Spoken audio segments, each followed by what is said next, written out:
So can we discuss COVID? I know you kind of touched on it. Yeah. The almost, it can be about, not about customers, but general trends almost where, what was work like before, and did it change? Was there a slowdown of the custom rules? And actually, I'm going to throw it now because it's probably the same topic. Has Brexit played a part? Because obviously that's still a transition coming up. I can see you shaking your head. But just from a politics-free position, but just on the practicalities of what the changes are and what they mean to business. So yeah, I'll come on to Brexit, but COVID. Prior to COVID, our business was run very well. I wouldn't say amazing. We can always do better, but we were quite happy. Directors would have been happy. FD would have been happy. That kind of stuff. Around about end of February, start of March, obviously we started to see some rumblings in China. I think we probably did what everyone else did and waited to see how bad it got. March came, and probably towards the end of March, we started saying, okay, we need to start looking at how this home working situation might occur. April come, we started looking at furlough, and actually we had an option where our staff could volunteer for this. And for me, people might see this different, but they're the real heroes, the people that come in and said, I'm willing to take a reduction in what I get paid for this business for the long-term good. And really, I think the people that are at work thought they were the ones, I'm here because I'm driving things forward. But there's a balance here. Mm-hmm. There's a big balance to be had that actually without them people volunteering to do this, we don't have a sustainable business. So we just did it simple. We needed to keep in between red and amber and not go to red. Between green and amber and not go to red. And we, as a business, successfully did that. It wasn't easy. And we've had to rely on some very intelligent people, smarter than me, to make sure we did that. April was actually one of our best months on record, which sounds mad, but if you imagine logistics, as a crisis hit, mm-hmm. people are going, well, I don't want to be stuck with these goods. I don't want these in my warehouse. So all of a sudden, everyone's going, can you get these out? Can you get this? So our storage just went through the roof. Our logistics went crazier than ever. And we realized it was a bit of a false economy. So let's not get excited and pretend this is what it's going to be like. But we also, again, from our chairman, he said, now is the time we need to look at opportunities, widen our horizons, look at everything, consider everything, be savvy, and actually be financially sensible. So don't take on new customers of a high risk. So just, I think, what everyone else did, but nice to have that leadership from the top coming down over telling you this is what you need to, because these are the times where you needed communication. You needed people to lead.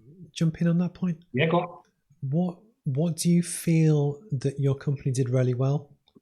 As in, was it the fact? So, like from early doors, did they grab a hold of it and say, "Look, guys, this is where we're at. We think we should do this." Just kind of talk me through it. So I wasn't involved in it, but actually we had a leadership team, which was from all over the world that spoke every morning. I think it was 10 o'clock, whatever time worked for the whole of the world. Sometimes it was earlier. That they would just come on and say, look, this is where we're at, this is what's happening, these are the trends we're seeing. Obviously, we've got offices in the Middle East, they pretty much stopped dead. Major projects they never said that they were cancelled, but they just went on hold mm-hmm. almost instantaneously. But then our Singapore office, doing brilliant, Brazil office, doing brilliant, local offices outperforming, statistics from years gone by. So they did that, and then they would then put like a newsletter or a communication. This is what's happening. Our sales team are out in force because now is the time we need to engage with our customers and our supply chain. And they were just quite honest and open. So I said earlier about communication, we did it really well. And it was important for our customers. They didn't want to ring us and find that we weren't able to provide them with what they needed. So, yeah. Because when you said before about almost... I was proud to be where we were. And I think, like I said, I'd love to sit here and go, we did brilliant. It was a massive profit maker there. But actually, I think looking back, I'd say we did okay on balance because you've still got a couple of staff furloughed. And obviously, we'd like to be more profitable, but it's not always the case. But just still being in business, is a big win.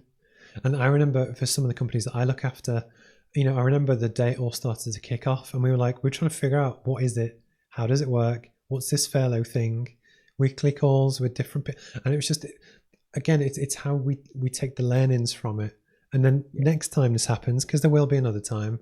We all know, actually, strong, decisive leadership on communication, even if it's a case of, look, we don't know what to do, but we think about doing this. And at least you're given something, as opposed to it's when people go quiet, because then you also have the issue on, are your suppliers still trading? And if they shut the doors, how does it work? And for one of the companies I support, we still had an offshore installation project go ahead offshore.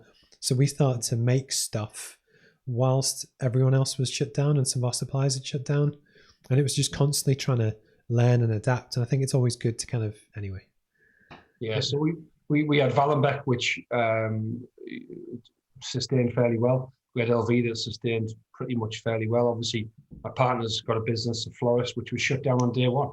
And very quickly, I was at home having tea, reading about furlough, trying to help understand how you claim the money back. And it was my life. You know, obviously, many people know Bill Scott and Wilton Engineering, which is Catherine's dad's business. So I got it from 4 or 5 different angles. I had a manufacturing business in Jarrow, Valenbeck, a shipping business, a small florist, and a big engineering company. And together, we all just got together, tried to understand it the best we did. And I think what I did take a lot from is a little group of people from, it's called the Young Guns. Mm-hmm. And Martin Pullen pulled together a group of people, business people, bankers, financiers, people who run in business strategy type things. And it was brilliant to just have them people on a call once a week for an hour and pick the brains.